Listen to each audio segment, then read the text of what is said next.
Chapter 8 of the Darkening of Valinor. When Manwë heard of the ways that Melkor had taken, it seemed plain to him that he purposed to escape to his old strongholds in the north of Middle-earth. And Orome and Tolkien went with all speed northward, seeking to overtake him if they might, but they found no trace or rumor of him beyond the shores of the Teleri, in the unpeopled wastes that drew near to the ice. Thereafter the watch was redoubled along the northern fences of Aman, but to no purpose, for ere the pursuit set out Melkor had turned back, and in secrecy passed away far to the south. For he was yet as one of the Valar, and could change his form, or walk unclad, as could his brethren, though that power he was soon to lose forever. Thus unseen, he came at last to the dark region of Avathar.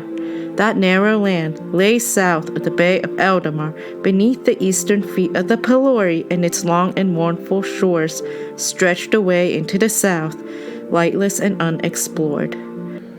There, between the sheer walls of the mountains and the cold, dark sea, the shadows were deepest and thickest in the world, and there, in Avathar, secret and unknown, Ungoliant had made her abode. The Eldar knew not whence she came, but some have said that in ages long before she descended from the darkness that lies about Arda. When Melkor first looked down in envy upon the kingdom of Manwë, and that in the beginning she was one of those that he corrupted to his service.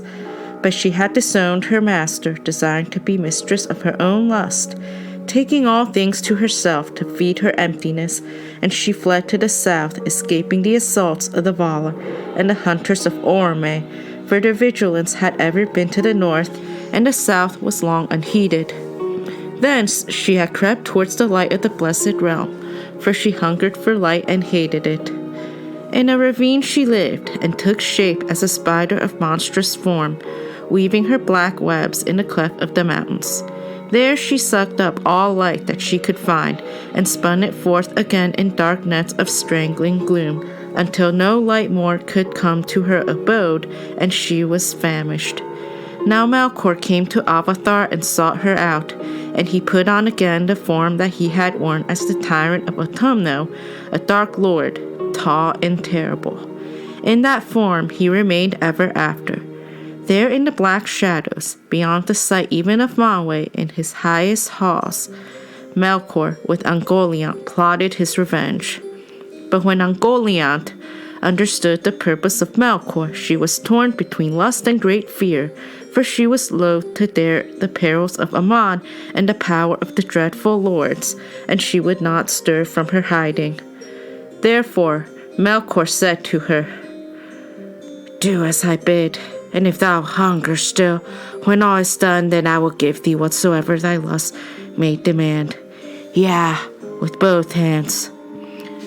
Lightly he made this vow, as he ever did, and he laughed in his heart. Thus did the great thief set his lure for the lesser.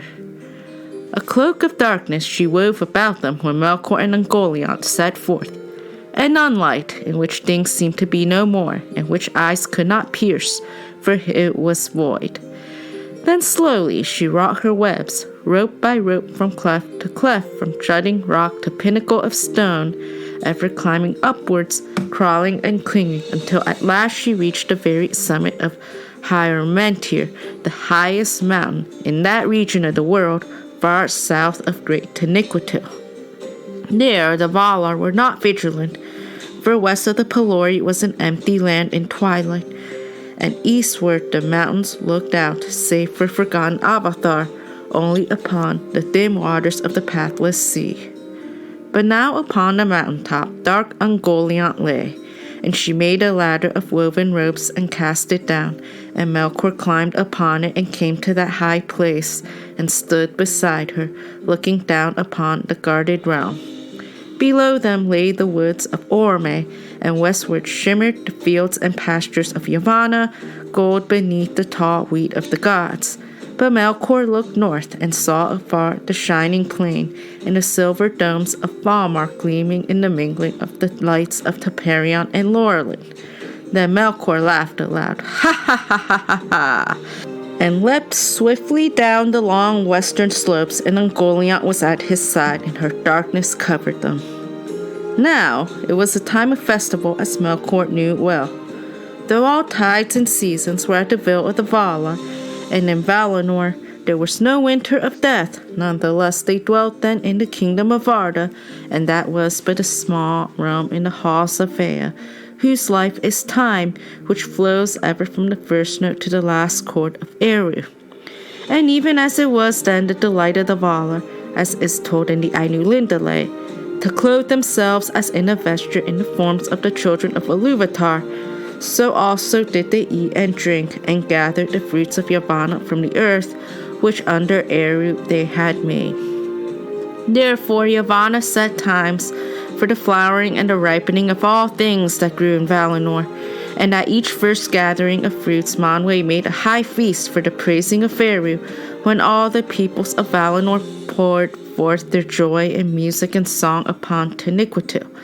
This now was the hour, and Manwë decreed a feast more glorious than any that had been held since the coming of the Eldar to Aman.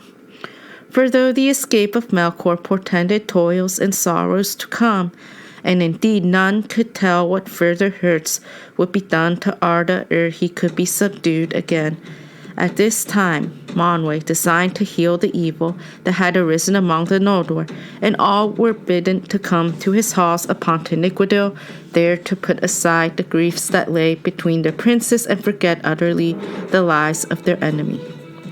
There came the Vanyar, and there came the Noldor of Tirion, and the Maiar were gathered together, and the Valar were arrayed in their beauty and majesty, and they sang before Manwë and Varda in their lofty halls, or danced upon the green slopes of the mountain that looked west toward the trees. In that day the streets of Valmar were empty, and the stairs of Tirion were silent, and all the land lay sleeping in peace. Only the Teleri beyond the mountains still sang upon the shores of the sea, for they recked little of seasons or times, and gave no thought to the cares of the rulers of Arda, or the shadow that had fallen on Valinor, for it had not touched them as yet. One thing only marred the design of Manwë. Feanor came indeed, for him alone Manwë had commanded to come. But Finwë came not, nor any others of the Noldor or Formenos. For said Finwë, while the ban lasts upon Feanor my son, that he may not go to Tirion, I hold myself unkinged, and I will not meet my people. And Feanor came not in raiment of festival, and he wore no ornament, neither silver nor gold nor any gem, and he denied the sight of the Silmarils to the Vala and the Eldar, and left them locked in Formenos in their chamber of iron. Nevertheless, he met Fingolfin before at the throne of Manwë, and was reconciled in word. And Fingolfin set at naught the unsheathing of the sword. For Fingolfin held forth his hand, saying, As I promised, I do now. I release thee, and remember no grievance. Then Feanor took his hand in silence, but Fingolfin said, Half brother in blood, full brother in heart will I be. Thou shalt lead, and I will follow. May no new grief divide us. I hear thee, said Feanor. So be it. But they did not know the meaning that their words would bear. It is told that even as Feanor and Fingolfin stood before Manwë, there came the mingling of the lights, when both trees were shining, and the silent city of Valmar was filled with the radiance of silver and gold. And in that very hour Melkor and Ungoliant came hastening over the fields of Valinor, as the shadow of a black cloud upon the wind fleets over the sunlit earth, and they came before the green Mount Azelohar.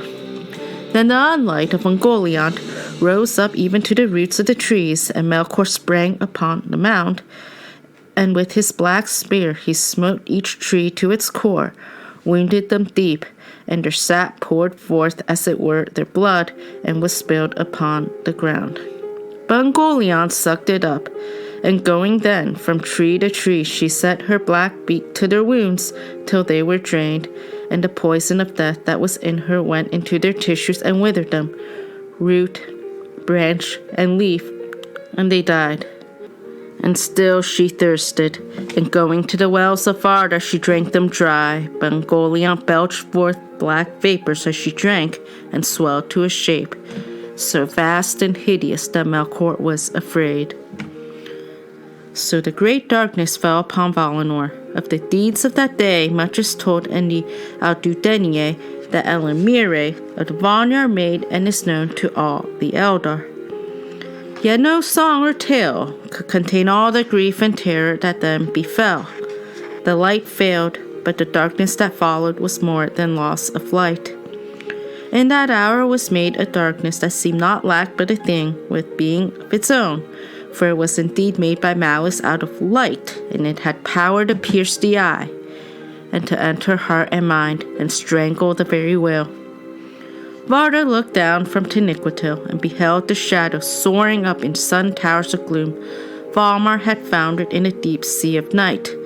Soon the holy mountain stood alone, a last island in a world that was drowned. All songs ceased. There was silence in Valinor, and no sound could be heard, save only from afar there came on the wind through the pass of the mountains the wailing of the Teleri, like the cold cry of gulls. For it blew chill from the east in that hour, and the vast shadows of the sea were rolled against the walls of the shore. But Manwë from his high seat looked out, and his eyes alone pierced through the night, until they saw a darkness beyond dark which they could not penetrate, huge but far away, moving now northward with great speed, and he knew that Melkor had come and gone. Then the pursuit was begun, and the earth shook beneath the horses of the hosts of Orome, and the fire that was stricken from the hooves of Nahar was the first light that returned to Valinor. But so soon as any came up with a cloud of Ungoliant, the riders of the Valar were blinded and dismayed, and they were scattered and went they knew not whither, and the sound of the Valaroma faltered and failed. And Tulkas was as one caught in a black net at night, and he stood powerless and beat the air in vain. But when the darkness had passed, it was too late. Melkor had gone whither he would, and his vengeance was achieved. Varda looked down from Taniquetil, and beheld the shadows soaring up in sun towers of gloom. Valmar had